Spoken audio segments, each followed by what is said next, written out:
Mama, bwana hii siku ilikuwa ni ya 8:08. Sasa nikaachwa na gari la chuo nikasimama barabarani nikawa nasubiria bajaji. Hiyo bajaji ikafika nikaingia ndani haraka haraka nikajirekodi hapo. Gari bajaji ipo mbio. Nikarekodi nje hapo chap. Yaani bajaji imewekeza kwenye kubeba vitambaa sio hujawekeza kwenye kubeba watu. Haya bwana. Huyo nikaingia nikawa nimefika nimekaa kwenye foleni hapo naangalia watu huko hapo ndo nataka niingie nani hapo. Huyo naangalia magari hapo na angaza tu. Huyo nikaingia mapicha kwanza. Kajirekodi pale nikarekodi huyo.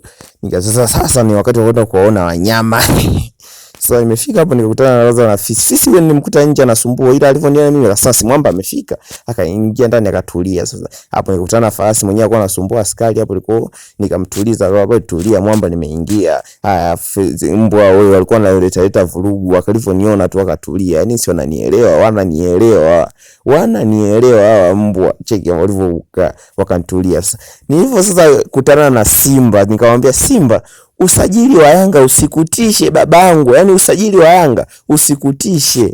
Yaani wewe ukikaa ukifocus unawashinda. Yaani ukifocus tu kidogo ukiachana kuunguruma kelele nyingi ukiacha Yanga unawashinda. Yaani usajili wao sio washinda. Wewe acha tu begi pesa ziendelee kubaki benki.